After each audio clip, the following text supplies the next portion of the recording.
قرآني نبض حياتي، قرآني طهر ذاتي، قرآني عصمة أمري.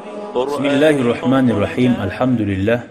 Kur'an ayetlerinin ma'nalarından Suratun Nisa'dan geldik 113. dersga 35. ayet. Bayağı ergatunlu kalmağarı uydan çıktı hali. Uyda vakti ikkisi de birbiri bilan bolmadı bacarmaga. Hattın özü. Ne de bayta Allahu Teala. Euzubillahimineşşeytanirracim. وَإِنْ خِفْتُمْ شِقَاقَ بَيْنِهِمَا فَابْعَثُوا حَكَمًا مِنْ أَهْلِهِ وَحَكَمًا مِنْ أَهْلِهَا إِنْ يُرِيدَا إِصْلَاحًا يُوَفِّقِ اللَّهُ بَيْنَهُمَا إِنَّ اللَّهَ كَانَ عَلِيمًا خَبِيرًا. Eğer siz korksayız di hali er-gatunun arasında bolgan erişudan ne? Hali er korktu ya da gatunu korktu, hala yine ayrılık olacak bizde. Ne etme buyuruyor Allahu Teala? Fab'asu, siz yibarigiz ilayhima biridahuma, ikisi de razı bulan kudeş olaga hakaman bir yerde girmata yangiler. Yangi adam hukmu kesmege adillik bulan. Min ahlihi, o ulanın adamlarından kardeşi, atası ve hakaman min ahliha, o gatunun yayınına hakam adillik bulan. Ulan ayta meni hukmumu koydum. Ya kardeşim beni hayım etsin ya da atam etsin. Ya da bir imam neyi vardı? Tarık Musa salsın şunu değil. Tarık Musa kaytarıp getirsin değil. Uyuya. Ve tevekkala fi hukmihima fi ihtilâ. Hiya hukmaha fi ihtilâ'in. Bu gatun işi de ihtiyar verdi. Uzun adamına şu er kişiden ayrıma Tarık Musa. Şuar beregeyine razı etip. Altulları var mı şunu? Şu bergen mağa. Bir altullarını beni salsın deyip. Tarık Musa saldır. Kıyışamsa. Koş deyip. Gatunda uzun ihtiyarının barınına oğar biri. Feştahidan. O bargan ikkide adam taza kuyda qarab arasında hukmun etti. Qas etti. Yaxşı bulan kuyda. Ve ya'murani zalima. Qaysi zulm etemse. Eri etemse erine. Gatun etemse gatununa buyura. Bir rücu'i.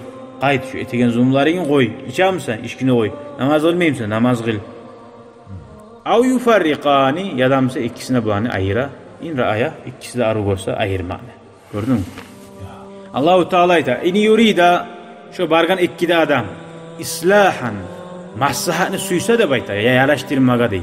Şöyle nege ulan barma tarıktığınızdan ayta ikkide baragan adam. Ayıraman bölümünü ayırma barma şeytan bara ayırmaga. İkkide adam ne bolsa da inşallah ve iştira biz deyip niyetini tutup barsın. Yuvaffiqillahu beynehuma, Allahu Teala şu an arasında tavfik verip ongarar da bayt. Allah da ongarar da bayt. Niçin ongarar Allahu Teala? Ya da ayırıp ya da koşup. Ama sen kalk Müslüman adam, sen inşallah yakşı bulanınızdan etecekmen hep maslahat bulanınızdan de bu. Maslahat ne yapacak zaten o ikisi de var koşul almaga. Maslahat bir de ayrılmakta bula. Niki de yav it demiş de mi yavuşup duramsa o maslahat da uçuyor. Koşmak olanı. Köp öyle palacınyalar bula. Koşul ya. Onun başını tüye harun o gatun içine o ulan. İzzatta var.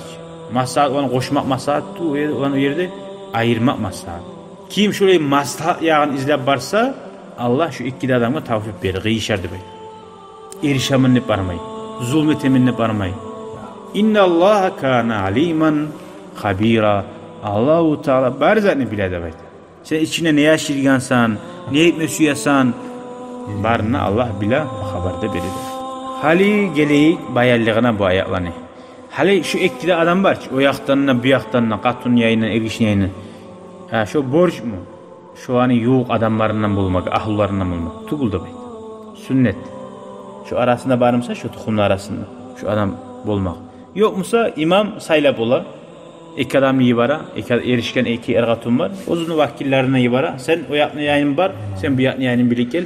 Yibara, o ikisinde maslahat ettirir gele. Bizim mazhabda sünnet.